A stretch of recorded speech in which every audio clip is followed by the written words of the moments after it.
نعمتیں بانٹتا جس سمت وہ ذیشان گیا، ساتھ ہی منشی رحمت کا قلم دان گیا، لے خبر جلد کے غیروں کی طرف دھیان گیا، میرے مولا میرے آقا میں تیرے قربان گیا، انہیں جانا انہیں مانا نہ رکھا غیر سے کام، للہ الحمد میں دنیا سے مسلمان گیا، اور تو تم پر میرے آقا کی عنایت نہ سہی، ظالموں کلمہ پڑھانے کا بھی احسان گیا۔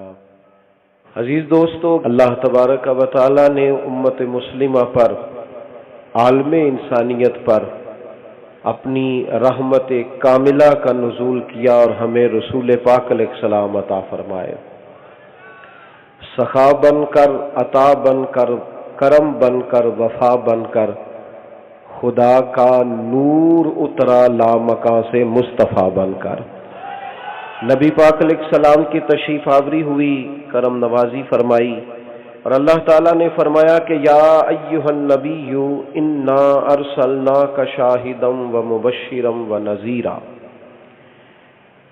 اے نبی کریم علیہ السلام، ہم نے آپ کو خوشخبری دینے والا، ڈر سنانے والا، گواہ بنا کر بھیجا ہے۔ محبوب کو شانیں دی ہیں، محبوب گواہ ہیں تمہارے اعمال پر، محبوب تمہیں دیکھتے ہیں، محبوب تمہیں خوشخبریاں سناتے ہیں، محبوب تمہیں ڈر سناتے ہیں۔ میں نے اپنے محبوب کو عظیم شانیں دے کر بھیجا ہے، اب تم نے کرنا یہ ہے کہ لتؤمنوا باللہ ورسولہ، اے لوگو اللہ پر بھی ایمان لاؤ اور اللہ کے رسول پر بھی ایمان لاؤ، وتوزروہ وتوقروہ، پھر صبح و شام پھر نبی پاک کی تعظیم اور توقیر کرو، تم حد درجہ تعظیم کرو میرے نبی پاک علیہ السلام کی، وتسبحوہ بکرۃ واصیلا، اور پھر صبح و شام اللہ کی پاکی بیان کرو۔ عزیز دوستو، ہمارے پاس بہت سارے اللہ کے انعامات ہیں، لیکن ہمارے پاس رب کا سب سے بڑا انعام یہ ہے کہ اللہ نے نبی پاک علیہ السلام کے صدقے ہمیں دولت ایمان عطا فرمائی۔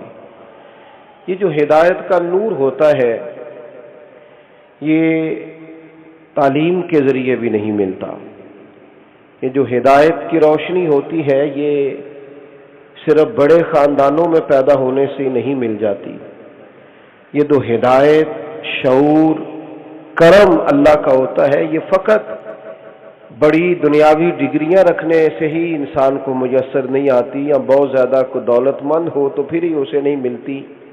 آپ دنیا میں گھوم کے دیکھ لیں، ڈھیر سارا مال ہے لوگوں کے پاس اور بہت بڑی بڑی ڈگریاں رکھتے ہیں، پی ایچ ڈی تک کے لوگ اپنے پاس اعزازات رکھتے ہیں اور بڑے گھروں میں رہتے ہیں اور کئی کئی ممالک کے اندر بزنس کرتے ہیں، لیکن اتنا بڑا گمراہی کا پردہ آنکھوں میں پڑا ہوا ہے کہ وہ بندہ جو پی ایچ ڈی اسکالر ہے، جو اتنے سارے ممالک میں کاروبار کرتا ہے، جو اپنے آپ کو بہت عقل مند جانتا ہے، مختلف حکومتوں کے ساتھ بیٹھ کر وہ گفتگو کرتا ہے، لیکن جب وہ اپنی روحانی تسکین کے لیے جھکتا ہے تو اپنے ہاتھوں کے بنائے ہوئے بت کے سامنے جھک جاتا ہے۔ آپ اندازہ کریں کہ معاذ اللہ اتنا بڑا تعارف رکھنے کے باوجود بت کے سامنے کھڑا ہے۔ میں اور آپ کتنے خوش قسمت ہیں کہ اللہ تبارک و تعالی نے بغیر محنت کے ہمیں یہ اعزاز دیا ہے، اس ماں کی گود میں آنکھ کھولی ہے اور اس باپ کی انگلی پکڑ کر چلنا سیکھا ہے جس نے پہلا نام ہی اللہ رسول کا بتایا ہے صلی اللہ تعالی علیہ وسلم۔ ہدایت اور ایمان جو سینے میں موجود ہے، وہ ایمان کی طاقت، جیسے ہی گناہ ہوتا ہے تو ہمارا دل کھٹکتا ہے، اور غلطی کر جانے کے بعد جب طبیعت تڑپتی ہے اور بے چینی ہوتی ہے، پھر تو سمجھ لے کہ تیرے اندر ایک مومن بیٹھا ہے جو بار بار تجھے آواز دیتا ہے کہ یار تو ٹھیک نہیں ہے، تجھے ٹھیک ہو جانا چاہیے۔ وہ جو کسی غریب کی بات سن کے آنکھوں میں آنسو آ جاتے ہیں نا، اور وہ کسی بے بس اور بے کس اور مجبور کی بات سن کے دل نرم ہو جاتا ہے نا، تو یہ تیرے سینے میں ایک مومن بیٹھا ہے جو تیری طبیعت کو اس کے حق میں نرم کر دیتا ہے۔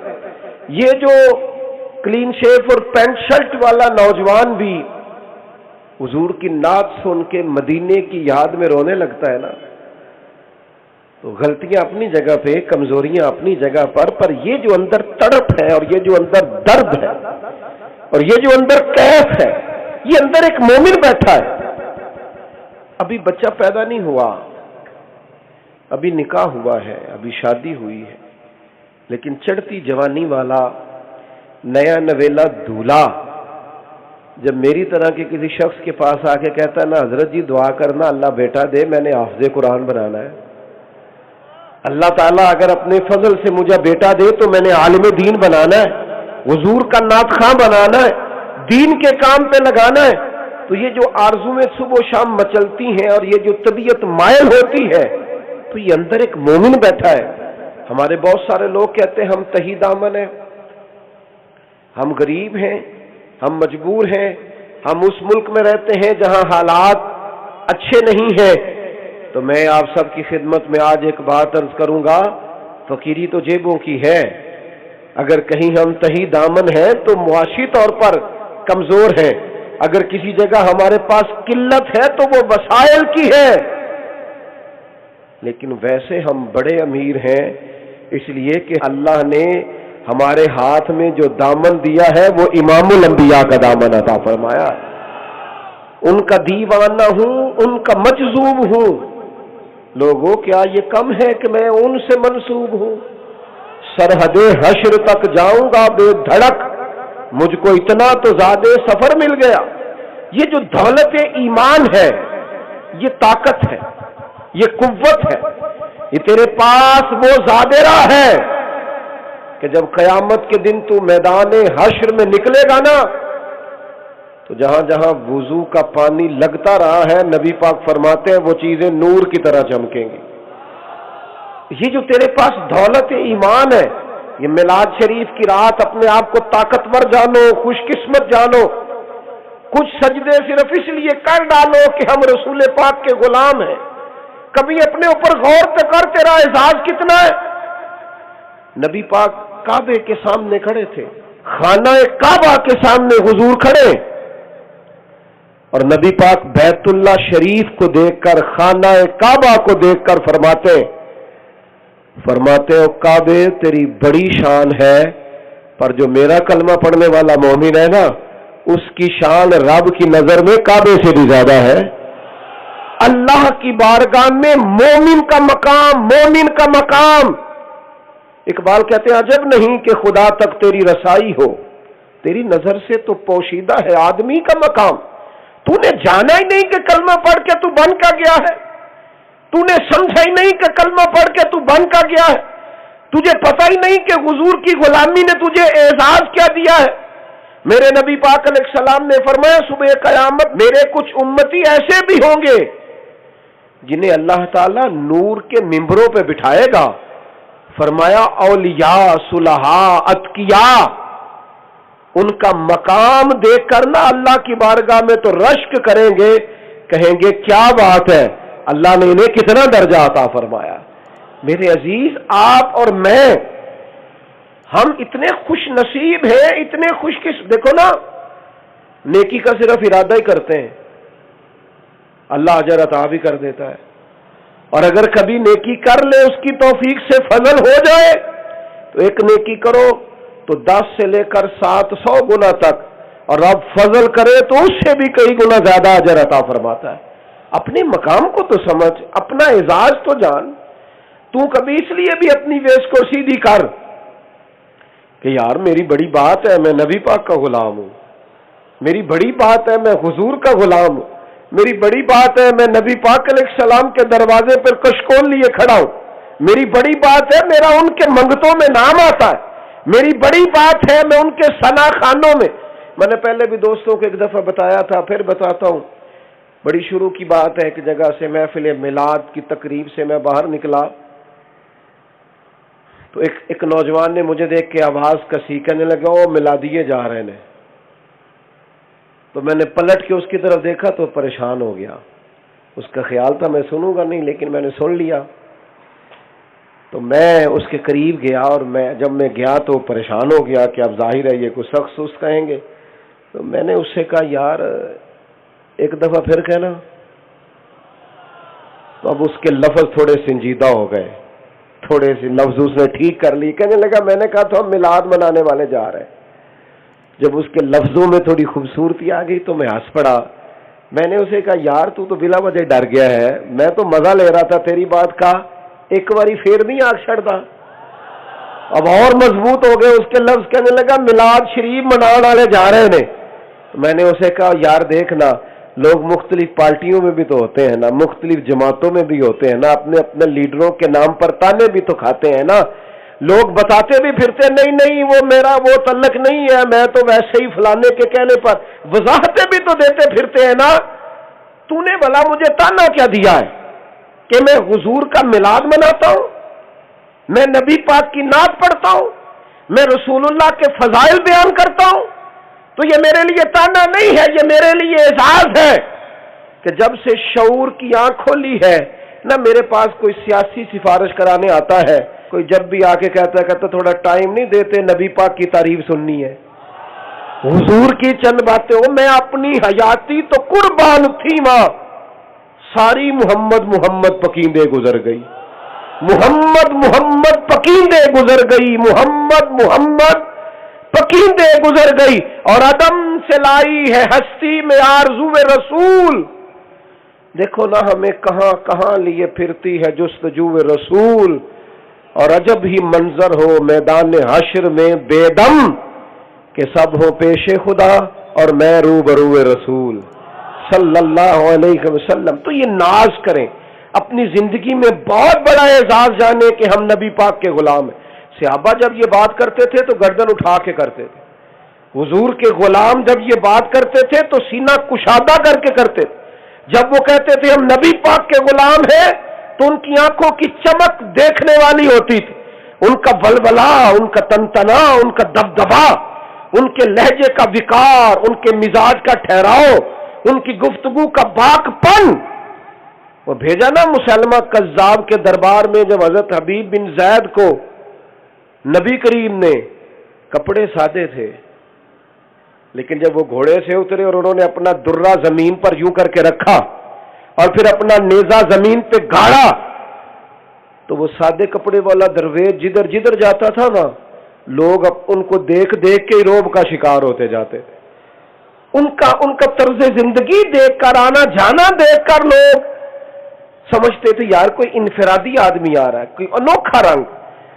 بہت بڑا اعزاز جانے اپنے لیے، سب سے بڑا کہ ہم نبی پاک کے غلام ہیں. آپ اعزاز بنائیں اپنی زندگی میں. اور قرآن مجید نے کہا لِتُؤْمِنُوا بِاللَّهِ وَرَسُولِهِ، اللہ اور اس کے رسول پر ایمان لاؤ. اپنے دل کے اندر ایمان کی خاص چاشنی کو محسوس کرنا ہے. ہم مسلمان ہیں. مسلمان ایک نظریاتی قوم کو کہتے ہیں جو عقیدہ توحید کی ماننے والی، جو سوائے رب کے کسی سے نہیں ڈرتی، جن کے پاس کامل دستور حیات نبی پاک کے اسوہ حسنہ کی صورت میں موجود. مومن اس انشراح صدر والے شخص کو کہتے ہیں جس کا سینہ ہر قسم کے وہم سے پاک ہوتا ہے، ہر قسم کے تہمات سے پاک ہوتا ہے، ہر قسم کے خدشات سے پاک ہوتا ہے، ہر قسم کے تکلفات سے پاک ہوتا ہے. مومن اپنے ایمان کے سبب سے اپنے دل میں ایک عجیب سی ٹھنڈک اور اطمینان محسوس کرتا ہے. وہ قرار میں، سکون میں، اور دیکھنے والے کو محسوس ہوتا ہے کہ بڑا ٹھہراؤ آیا ہے اس بندے کی زندگی میں. ایک تو حدیث پاک وہ ہے نا کہ حضور نے فرمایا تم میں سے کوئی اتنی دیر تک مومن نہیں ہو سکتا جب تک میں اسے ہر چیز سے بڑھ کر محبوب نہ ہو جاؤں.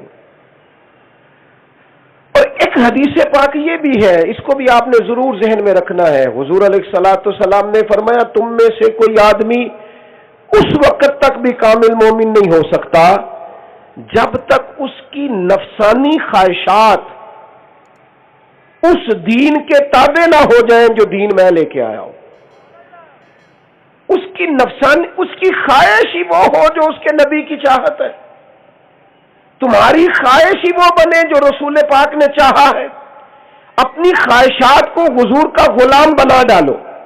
نبی کریم علیہ السلام نے فرمایا تمہاری طبیعت، ہمارے علماء اس حدیث کے تحت فرماتے ہیں کہ تمہارا مزاج اس طرح کا ہونا چاہیے کہ تمہیں جس طرح گرمیوں میں ٹھنڈے پانی سے وضو کر کے نماز پڑھنے میں لطف آتا ہے نا، بالکل اسی طرح کی راحت تمہیں سردیوں میں بھی ٹھنڈے پانی سے وضو کر کے آئے، اس لیے کہ یہ وضو تم اپنی مرضی سے نہیں کر رہے، رب رسول کی مرضی سے کر رہے ہو۔ جس طرح تمہیں نعمت ملنے پر اپنے رب کی بارگاہ میں تمہارا مزاج تشکر کا رہتا ہے، قرار کا رہتا ہے، کوئی بے چینی نہیں، کوئی گھبراہٹ نہیں، کوئی ذہنی فکری الجھاؤ نہیں، بالکل اسی طرح اگر اللہ کی جانب سے کوئی تکلیف آ جائے، وہ کوئی آزمائش ڈال دے، تو پھر بھی تمہاری طبیعت بے قرار نہ ہو، بے چین نہ ہو، الجھاؤ نہ ہو، تم مقام تسلیم و رضا پہ ہو۔ یعنی کیا مطلب؟ کہ دکھ قبول محمد بخشا، بس راضی رہن پیارے، وہ راضی رہے، باقی قبولیت ہے۔ ہمارے ہاں نا ہم نے محبت رسول کا جو معنی لیا ہے وہ بھی بالکل اپنی مرضی کا لیا ہے۔ یہ محفلیں، جلسے، جلوس، اجتماعات، نعت خوانی، اذکار، نبی کریم علیہ السلام کے فضائل شمائل، یہ سب بھی محبت رسول کے نمونے، یہ بھی حضور سے اظہار محبت کے مختلف طریقے ہیں، یہ بھی نبی پاک علیہ الصلوۃ والسلام کی بارگاہ میں اپنی عقیدتوں اور محبتوں کا نذرانہ پیش کرنے کی ایک صورت ہے۔ لیکن حضور علیہ الصلوۃ والسلام جو عملی پیغام لے کے آئے ہیں، جو حضور علیہ الصلوۃ والسلام کا ہم سے مطالبہ ہے، اور جس طرح کا کریم رسول اپنے غلام کو دیکھنا چاہتے ہیں، جس طرح کا اپنی امت کو سجانا، سنوارنا اور نکھارنا چاہتے ہیں، وہ صورت ہماری جب تک بن نہیں جاتی، گویا ہم غلام اپنے آقا کے معیار پر جب تک پہنچ نہیں جاتے، اتنی دیر تک نذرانہ عقیدت مکمل نہیں ہوتا۔ مشکات کی ایک حدیث آپ نے سنی ہے بڑی توجہ کے ساتھ، اور اس کے اندر سے جو ضیاء پھوٹتی ہے اس سے اپنا سینہ روشن کرنا۔ نبی پاک علیہ السلام نے نا ایک مقام پہ وضو فرمایا، تو صحابہ ہمیشہ یہ کرتے تھے، ان کی عقیدت کا مزاج تھا اور ان کی طبیعتوں کا یہ رواج ہو گیا تھا۔ کریم محبوب علیہ السلام نے نا وضو فرمایا تو وہ حضور کے جسم اطہر سے وضو کا جو پانی لگا ہوا تھا اس کو لے کے اپنے جسم پر ملنے لگے، اپنے چہروں پر ملنے لگے، اپنی آنکھوں پر ملنے لگے، عقیدتوں کا اظہار کرنے لگے۔ اب وہ منظر حضور کے چونکہ سامنے ہو رہا تھا، نبی پاک علیہ الصلوۃ والسلام نے ان کی ان محبت کو، قلبی کیفیت کو اور اس اندازے غلامانہ کو دیکھا تو حضور فرمانے لگے کس چیز نے تمہیں مجبور کیا اس چیز پر؟ یہ جو تم میرے وجود سے لگے ہوئے وضو کے بچے ہوئے پانی کے قطرے لے کر اپنے جسموں پر مل رہے ہو اور اظہار محبت کر رہے ہو، کس چیز نے تمہیں اس طرف مائل کیا؟ تو صحابہ عرض کرنے لگے یا رسول اللہ صلی اللہ تعالی علیہ وسلم، آپ کی محبت نے ہمیں مائل کیا ہے، آپ کی محبت نے ہمارا ذوق بنایا ہے کہ آپ کے وجود نور سے جو پانی لگا ہے وہ بڑا قیمتی ہے، بڑا متبرک ہے، تو ہم اسے حاصل کرنا چاہتے ہیں اصول برکت کے لیے۔ تو انہوں نے تو ایک بھرپور اظہار محبت کیا تھا نا، نہیں ایک پورا جذبے کا اظہار کیا تھا، لیکن وہیں اس محبت پر جو حضور کا مطالبہ ہے اور اس محبت پر جو رسول پاک علیہ السلام تعمیر کرنا چاہتے ہیں، اس کو نبی پاک نے فوراً بیان کیا۔ حضور فرمانے لگے تم میں سے جو چاہتا ہے رب رسول سے محبت کرے، اور تم میں سے جو چاہتا ہے کہ اللہ رسول بھی اس سے محبت کرے، تو وہ تین کام کرے۔ کہ یا رسول اللہ صلی اللہ علیہ وسلم کون کون سے؟ تو دوستو آج کی اس محفل سے یہ پیغام آپ نے ضرور لے کے جانا ہے۔ حضور فرمانے لگے تم تو میرے وجود سے، جسم نور سے لگا ہوا پانی لے کر جسموں پہ مل رہے، یہ اظہار محبت ہے، لیکن گر تم چاہتے ہو کہ تم اللہ رسول سے محبت کرو یا اللہ رسول تم سے محبت کرے، تین کام کرو یا رسول اللہ فرمائیے۔ تو کریم فرمانے لگے ایک تو جب بھی بات کرو سچ بولو، اور ایک جب تمہارے پاس امانت رکھی جائے تو صحیح صحیح کر کے واپس کرو، اور تیسرا حضور فرمانے لگے جو تمہارے ساتھ والے ہیں یا جو تمہارے پڑوسی ہیں ان سے اچھا سلوک کرو، یہ علامت ہوگی تمہاری کہ تم اللہ رسول سے محبت کرتے ہو اور اللہ رسول تم سے محبت کرتے ہیں۔ یہ مشکات میں موجود، یعنی ہم تو اظہار محبت کر رہے ہیں اپنے انداز میں، لیکن جو مطالبہ نبی پاک کا ہم سے ہے نا کہ اگر تم محبت کرتے ہو تو پھر حضور سے محبت کرنے والا جھوٹا نہیں ہوتا، پھر حضور سے محبت کرنے والا بددیانت نہیں ہوتا، پھر نبی پاک سے محبت کرے اور اپنے پڑوسی کو تکلیف دے، پھر حضور سے محبت کرے اور اس کے ساتھ رہنے والے اس سے تنگ ہو، وہ حضور سے محبت کرے اور اس کے ارد گرد والے اس سے پریشان ہو، اس کی گفتگو، اس کا لہجہ، اس کا آنا جانا لوگوں کے لیے اذیت کا باعث ہو۔ آج جھوٹ سارا نکال جانا اپنی زندگی سے، بددیانتی اور خیانت نکال دینا اپنی زندگی سے، وہ جو ایذا پہنچتی ہے ہمارے سبب سے دوسروں کو، اس سے اپنے آپ کو روک لینا، اس لیے کہ رسول پاک نے فرمایا تمہاری محبت کا عملی تقاضا یہ ہے کہ تم سچ بولو، تم دیانتدار رہو، تمہارا مزاج تکلیف والا نہ ہو، محبت والا ہو۔ عزیز دوستو، آپ نے اپنی زندگی میں اس عملی مظاہرے کی طرف توجہ کرنی۔ اور پھر میں آپ سے عرض کروں، ایک تو یہ ہے نا کہ ہم حضور کا حکم مانیں، اور علماء نے لکھا ہے تعظیم و توقیر کے اندر ایک معنی یہ بھی ہے کہ محبوب کا ہر فرمان بھی مانو اور حضور کی رضا کو سمجھو کہ کریم کی مرضی کیا ہے، مرضی کیا ہے۔ پتہ ہے آپ کو سب سے قیمتی بیٹا کون سا ہوتا ہے؟ جو اپنے والدین کی مرضی سمجھ جائے، مرضی۔ وہ سب سے قیمتی شاگرد کون سا ہوتا ہے؟ جو ذرا اپنے استاد کی مرضی سمجھ جائے۔ ایک دانشور نے لکھا ہے کہ بچہ اگر ماں باپ کی مرضی سمجھ جائے نا تو پھر جتنی چاہے دعائیں لے، پھر فیصلے بچے کے ہی ہوں گے پر اس کا حکم والدین دیں گے، وہ نافذ والدین کریں گے اگر وہ مرضی پا گیا تو، اور اگر وہ استاد کی مرضی پا گیا، ان کی مرضی کے مطابق ڈھل گیا تو پھر اسے استاد سے کہنا نہیں پڑے گا مجھے سبق پڑھاؤ، استاد کا دل کرے گا کہ میرے سینے میں جو کچھ ہے میں اس کے سینے میں رکھ دوں۔ اور اگر وہ اپنے شیخ کی مرضی پا گیا، اپنے مرشد گرامی کی مرضی پا گیا اور اسے سمجھ آ گئی کس بات میں راضی رہتے، تو پھر تو فیضان کے وہ چشمے اسے ملیں گے کہ سوچے گا بھی نہیں۔ اور انہوں نے لکھا ہے جو خاتون چاہتی ہے نا کہ اپنے گھر پہ راج کروں تو وہ کوئی اور طریقہ نہ اختیار کرے، وہ یہ دیکھے کہ اس کا خاوند کس بات میں راضی رہتا ہے۔ وہ اگر اسے راضی رکھنے میں کامیاب ہے تو اپنے گھر پہ راج کرے گی، جڑیاں خسماں دی وچ رضا وسن پاک جاگ جاندے ہو نہ گولیاں دے۔ اگر وہ سمجھ جائے جو انسان چاہتا ہے بلا مثال و بلا تشبیہ کہ دنیا اور آخرت میں وہ راحت کے ساتھ جیے، اوزار پکڑے، کدال پکڑا، وہ اونچا مکان گرا دیا، لوگوں نے پوچھا یہ کیا کر رہے ہو؟ کہنے لگے اس گھر کا کیا کرنا ہے جو محبوب کو ہی پسند نہ آئے، کیا کرنا ان مکانات کا جو حضور کو ہی پسند نہ آئے، گرا دیا۔ اب وہ آج کل کی طرح کا کوئی خادم ہوتا تو وہ جا کے بتاتا دیکھو جی آپ کو پسند نہیں آیا تو میں نے گرا دیا ہے، گرا کے نہ تو بتانے نہیں گئے حضور کو، بس گرا دیا تو گرا دیا، بتانے نہیں گئے، وہاں جا کے اپنے آپ کو پیش نہیں کیا۔ وہ کوئی بارگاہ ایسی ہے کہ جہاں جا کے بتانا پڑے؟ وہ کوئی جگہ ایسی ہے کہ جہاں جا کے بتانا پڑے؟ لباں تے موراں لگیاں بولن دی جاچ ہی بھل گئی، اوتھے زباناں تائیں کھولن دی جاچ بھل گئی، جا کے مدینے اتھرو میرے سوال بن گئے۔ کو بولنے کی جگہ ہے جہاں بندہ بول سکے، بات کر سکے، کوئی کلام نہیں، گرا دیا۔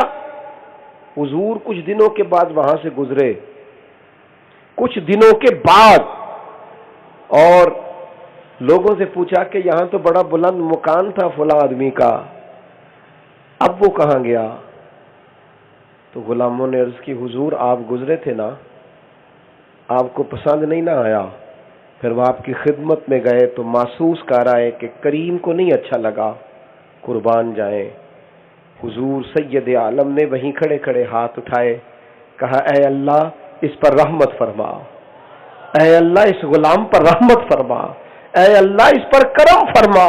او سنگیو، اس رنگ کو سمجھتے ہو کہ وہ موجود ہی نہیں ہے، وہ وہاں سامنے موجود ہی نہیں ہے جن کے لیے دعا ہو رہی ہے، اور دعا کون کر رہا ہے؟ اجابت کا جوڑا، عنایت کا صحرا دلہن بن کے نکلی دعائے محمد، اور اجابت نے جھک کر گلے سے لگایا بڑی ناز سے جب دعائے محمد، کیونکہ خدا کی رضا چاہتے ہیں دو عالم، خدا چاہتا ہے رضائے محمد صلی اللہ علیہ وسلم۔ گر چاہتے ہو نا یہ والی دعائیں ملیں رسول پاک کی، یہ والا کرم نصیب ہو، تو پھر سمجھ جاؤ رب رسول کی مرضی کیا ہے، پھر غور کرو کہ حضور پسند کیا کرتے ہیں، پھر اس پر توجہ کرو کہ وہ چاہتے کیا ہے اپنے غلاموں سے، وہ کس طرح کا اپنے غلام کو سجا ہوا سنورا ہوا نکھرا ہوا دیکھنا چاہتے ہیں۔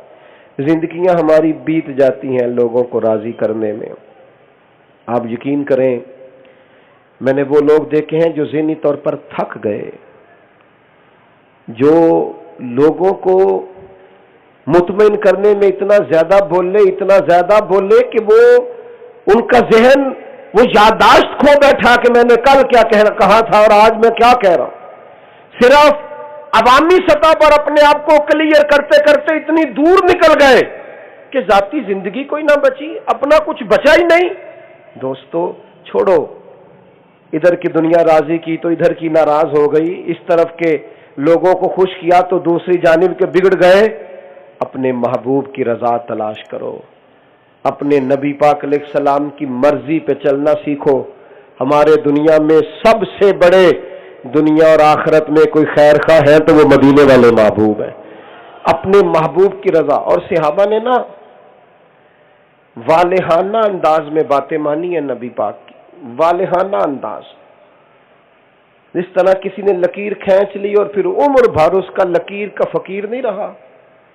کسی نے کچھ طے کر لیا تو پھر ساری زندگی اس پر زندگی گزار نہیں دی۔ حضرت حکیم بن حزام رضی اللہ تعالیٰ عنہ کہتے ہیں، میں حضور کی بارگاہ میں تھا تو حضور نے مجھ سے ایک وعدہ لیا، فرمایا کسی کے سامنے اپنے ہاتھ نہ پھیلانا، کبھی کسی بندے کے سامنے کشکول طلب دراز نہ کرنا۔ اور دوستو سنو، دنیا دار کچھ بھی نہیں دیتے، سیٹھ نواب امیر رشتہ دار امیر دوست آپ کچھ بھی نہیں دیتے، بلکہ ہم نہ کہہ کر گزارش کر کے اپنے لفظوں کا بھرم خراب کرتے ہیں۔ ہم کسی کے سامنے اپنے ہاتھ پھیلا کر اپنے وقار کا جنازہ نکالتے ہیں، ہم کسی کو اپنا دکھڑا سنا کر اپنے لفظوں کو بے آبرو کرتے ہیں۔ نبی کریم صلی اللہ علیہ وسلم نے فرمایا حکیم کسی کے سامنے سوال نہیں کرنا۔ حضرت حکیم بن حزام کہتے ہیں بس طے کر لیا، بس حضور نے کہہ دیا بات ختم ہو گئی، ہم نے نہ کبھی قطرے پہ غور کیا اور نہ دریا دیکھا، بس جہاں تیری جھلک دیکھی وہیں ڈوب گئے۔ حضور کا وصال ظاہری ہوا، حضرت صدیق اکبر نے انہیں بلایا، فرمایا میں سب کو وظائف دے رہا ہوں، آپ بھی قبول کر لیں۔ کہنے لگے ابو بکر باقیوں کو دے دیں، میں نہیں لے سکتا، میری مجبوری ہے۔ حضرت صدیق اکبر کا وصال ظاہری ہوا، حضرت عمر کا دور آیا، جناب فاروق اعظم نے بلایا اور بلا کے کہا حکیم یہ قبول کر لے، میں سب کو دے رہا ہوں۔ جناب حکیم بن حزام کہنے لگے عمر نہیں چاہیے، کسی اور کو دے دیں۔ حضرت سیدنا فاروق اعظم رضی اللہ تعالیٰ عنہ نے نا ان سے بات کر کے جب انہوں نے انکار کیا تو لوگوں کے مجمع پر نظر ڈال کے کہا لوگوں دیکھو میں اسے دیتا ہوں اور یہ قبول نہیں کرتا۔ حضرت حکیم بن حزام وہاں سے اٹھے اور گویا یہ کہتے ہوئے اٹھے کہ عمر نہیں لے سکتا نا، میں نے کریم سے وعدہ کیا ہے کہ کسی کے سامنے ہاتھ وہ کوئی بھی ہو، میں اب رب رسول سے لیا ہے تو اس کے بعد میں کسی سے کچھ قبول وعدہ جو کر لیا ہے، سانو تے قید سجن دا گہنا ہے، وہ جنج رکھے ایسا اونج رہنا ہے۔ بس حضور نے کہہ دیا بات ختم ہو گئی۔ صحابہ نے نا ان چیزوں پر پورا ڈیرا ڈال کے رکھا جو انہیں حضور نے کہی تھی. انہوں نے پوری خوبصورتی کے ساتھ وہاں پڑاؤ ڈالا. انہوں نے کہا ہمارے لیے عرف آخر ہے ہمارے نبی پاک کی بات. حضور پر ایمان لائے، تعظیم و توقیر کی اور اس طرح کی غلامی کی کہ پوری طرح حضور کی غلامی میں محو ہو گئے. میں اور آپ دو کشتیوں کے مسافر ہیں. ہم جدت بھی ساری اوڑھنا چاہتے ہیں. ہم جو نیا رواج آتا ہے وہ اختیار بھی سارا کرنا چاہتے ہیں. لیکن تکلیف کی بات یہ ہے کہ ہم بے سکون رہتے ہیں، پریشان رہتے ہیں، کیونکہ اوپر سے ہم بھاگ بھاگ کے دنیا اختیار کرتے ہیں اور ہمارے من کے اندر حضور کا غلام بیٹھا ہے.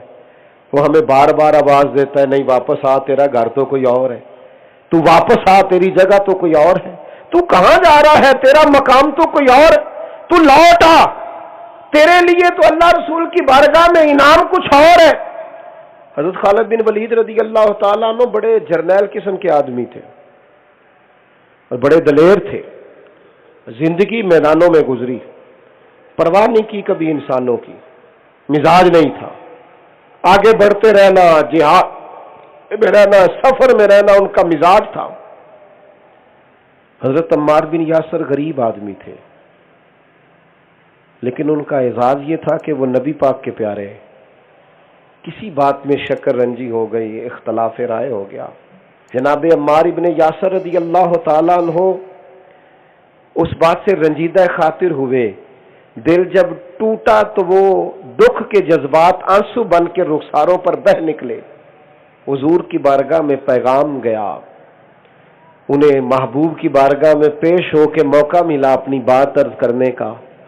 حضور نے نہیں کہا حضرت خالد بن ولید سے کہ آپ ان کو راضی کریں یا آپ ان سے بات کریں. اول تو صحابہ میں کبھی کوئی عداوتیں ہوتی نہیں، رنجشیں ہوتی نہیں. عداوتیں تو رہتی نہیں اور رنجشیں بھی نہیں ہوتی، اور کبھی ہوں بھی نہ، صرف اس لیے ہوتی ہیں کہ ہمیں صلح کے طریقے سمجھ میں آ جائے، ہمیں پتہ چل جائے کہ رائے کے اختلاف کے باوجود بھی خلوص کیسے ہوتا ہے. حضرت سیدنا خالد بن ولید کو حضور نے یہ نہیں فرمایا انہیں راضی کرو، بلکہ حضور نے اتنی بات کہی. یہ غلام کے لیے نا اشارہ بھی بڑا کافی ہوتا ہے. حضرت باجدید بستامی فرمایا کرتے تھے اپنے مریدوں کو، شاگردوں کو، فرماتے تھے جس نے ہماری چپ سے کچھ نہیں سیکھا وہ ہماری تقریر سے کیا سیکھے گا. جس نے ہمارے خاموش رہنے سے ہماری مرضی کو نہیں پایا وہ ہماری گفتگو سے کیا پائے گا. تو پا ہی نہیں سکا، بات کو سمجھ ہی نہیں سکا. حضور نے حضرت سیدنا خالد بن ولید کو یہ نہیں فرمایا عمار کو راضی کریں، بلکہ محبوب نے مطلق کہا، فرمایا جس نے عمار سے محبت کی اس نے مجھ سے محبت کی، اور جس نے اس سے بغض رکھا اس نے مجھ سے بغض رکھا. بس ایک بات مطلق کر دی اور کر کے بات چھوڑ دی. جناب خالد بن ولید جیسا جرنیل، ایک بہادر آدمی، ایک سپہ سالار جو میدان جنگ کے اندر ایک یونیورسٹی کا درجہ رکھتے ہیں، جن سے قیامت تک لوگ سیکھیں گے، پائیں گے، پرکھیں گے، اتنا بڑا آدمی دو جملے نبی پاک کے کہ جس نے اس سے پیار کیا اس نے مجھ سے پیار کیا، بس ان دو جملوں میں وہ جرنیل گھوڑے کی پشت سے یکدم زمین پہ آئے. جناب عمار ابن یاسر کو راضی کرنے لگے اور کہنے لگے عمار شاید یہ کام میں کبھی نہ کرتا، لیکن جب سے تو کریم کا پیارا بنا ہے نا میرے لیے تیری رضا سے بڑھ کر اور کوئی چیز ہے ہی نہیں. تو کسی طریقے سے راضی ہو جائے تاکہ مجھ سے میرے محبوب راضی ہو جائے، وہ راہ میرے لیے آسان ہو جائے جس رستے سے میں حضور کی بارگاہ تک جاؤں. دوستو اپنی زندگی میں جب تک یہ انفرادی انقلاب ہم برپا نہیں کرتے، دیکھو حضور ایک دین لے کے آئے ہیں، ایک نظریہ لے کے آئے، اس کے لیے صحابہ کو جدوجہد کرنی پڑی ہے. ان کے گھروں کے اندر ان کی مخالفت ہوئی ہے، ان کے قبیلوں نے ان سے تعلق توڑا ہے، ان کو کاروباروں میں، تجارتوں میں لوگوں نے ان سے کام کرنا چھوڑ دیا، خسارہ ہوا ہے. لیکن ایک انقلاب ہے نا، ایک سوچ ہے. اگر وہ بس ٹھیک ہے روٹین میں سارا کچھ چل رہا ہے جس طرح سارے چل رہے ہیں تو انہیں کوئی بھی تکلیف نہ ہوتی، لیکن انہیں ڈھیر سارا رد عمل دیکھنا پڑا ہے, مخالفت سہنی پڑی ہے, کیونکہ وہ ایک الگ بات کر رہے تھے, ایک انوکھی بات کر رہے تھے. انہوں نے عملاً اپنی زندگی میں انقلاب برپا کر کے دکھایا, اگرچہ شدید انہیں طوفانوں کا سامنا کرنا پڑا. ایک حضور کی صحابیاں ہیں, ان کا بھائی انتقال کر گیا ہے, 3 دن ہو گئے ان کے انتقال کو. اب ظاہر ہے کسی کے گھر میں کسی کا انتقال ہو جائے تو ہمارے ہاں کتنے ہفتوں لوگ آتے جاتے رہتے ہیں اور کیا ماحول بن جاتا ہے, بلکہ لوگوں کی چاہت ہوتی ہے کہ فلانا رویا ہی نہیں, اور دیکھو جی اسے تو افسوس ہی کوئی نہیں, دیکھو جی فلاں آدمی وہ تو اس کو چہرے سے لگ رہا تھا اسے پرواہ ہی کوئی نہیں. لوگ اپنے اپنے رنگ میں گفتگو کرنی شروع کر دیتے. صحابیاں ہیں اور سگے بھائی کا انتقال ہو گیا. نبی پاک علیہ السلام نے فرمایا کسی کا کوئی بھی انتقال کر جائے تو 3 دن سے زیادہ سوگ نہیں کرنا, سوائے اس خاتون کے جس کا خاوند انتقال کر جائے وہ عدت پوری کرے گی. اب وہ خاتون کہتی ہیں چونکہ حضور کا حکم تھا 3 دن سے زیادہ سوگ نہیں کرنا, تو لہذا 3 دن گزرے, میں نے اٹھ کے لباس بدلا, غسل کیا, خوشبو لگائی. لوگوں نے باتیں کی, بعض لوگوں کی نظریں بھی اٹھیں. انہوں نے کہا حد ہو گئی ہے. بعض خواتین کی نظریں بھی اٹھیں, کمال ہے, ابھی 3 دن ہوئے بھائی کا انتقال ہوا. تو وہ صحابیہ کہنے لگے مجھے کہیں جانا تو نہیں تھا کہ میں خوشبو لگاتی, یا مجھے کوئی مصروفیت تو ایسی نہیں تھی, کہیں عبادت کے لیے تو نہیں جانا, اور نہ مجھے فوراً ضرورت تھی, لیکن یہ سارا کام میں نے اس لیے کیا ہے تاکہ حضور کی شریعت کا وہ حکم پورا ہو جائے کہ 3 دن سے زیادہ کسی کا سوگ نہیں منانا. اس لیے میں نے فوراً یہ عمل کر کے دکھایا ہے کہ کوئی یہ نہ سمجھے کہ میں اس حکم سے پیچھے ہٹ کے بیٹھی ہوئی ہوں. تو صحابہ نے عملاً وہ سارے کام کر کے دکھائے. آج میلاد کی محفل کوئی بہت بڑا عالم بیان کرے یا میری طرح کوئی چھوٹا آدمی, ہر جگہ آپ کو تقریر میں یہ بات ملے گی کہ حضور علیہ السلام سے پہلے غریبوں کو پوچھا نہیں جاتا تھا. جب محبوب تشریف لے آئے تو غریبوں کی داد رسی ہوئی. سچ بتاؤ میلاد منانے والوں, میلاد کے دنوں میں کسی غریب کے گھر لنگر پہنچاتے ہو؟ ہر عالم سے, ہر واعظ سے تو سن رہے ہو حضور غریبوں کے والی بن کے آئے, تو پھر میلاد میں کیا یہ ضروری نہ تھا کہ ہمیں پتا تھا کہ ہماری گلی میں یہ آدمی غریب ہے تو اچھا کھانا پکا کے اس کے دروازے تک پہنچا دیا جاتا؟ حضور اس میلاد سے بڑے راضی ہوتے. کیا ہر میلاد کی تقریر میں ہم یہ نہیں سنتے کہ بیٹیوں پر ظلم ہوتا تھا, زندہ درگور کر دی جاتی تھیں؟ دل پہ ہاتھ رکھ کے بتاؤ نا, آج بھی جہیز کے نام پر بیٹیوں کو درگور نہیں کیا جا رہا؟ آج بھی ایک نیا ظلم, ایک نیا ستم روز ان کے لیے روا نہیں ہے؟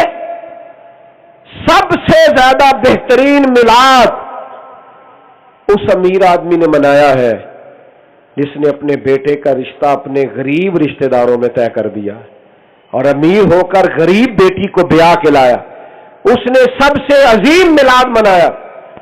ہم کیوں نہیں اس طرح میلاد مناتے کہ بیٹی کا جتنا بھی حصہ بنتا ہے اسے اس لیے دے دیں کہ رسول پاک نے مقرر فرمایا, اللہ کے قرآن نے مقرر فرمایا. حضور کے میلاد سے قبل یہ جہالت تھی, اب تھوڑی ہونی چاہیے کہ بیٹیوں کا حصہ دبا لیا جائے. یہ میلاد کیوں نہیں مناتے؟ عورت کو پیر کی جوتی سمجھا جاتا تھا, جب جی چاہتا نکال دیا جاتا. میرے محبوب نے عورت کو اعزاز دیا اور فرمایا یہ تو تیرے ایمان کے محفوظ ہونے کا ذریعہ بنی ہے. جس نے نکاح کر لیا ایمان محفوظ کر لیا, اس کو محبوب نے اعزاز دیا.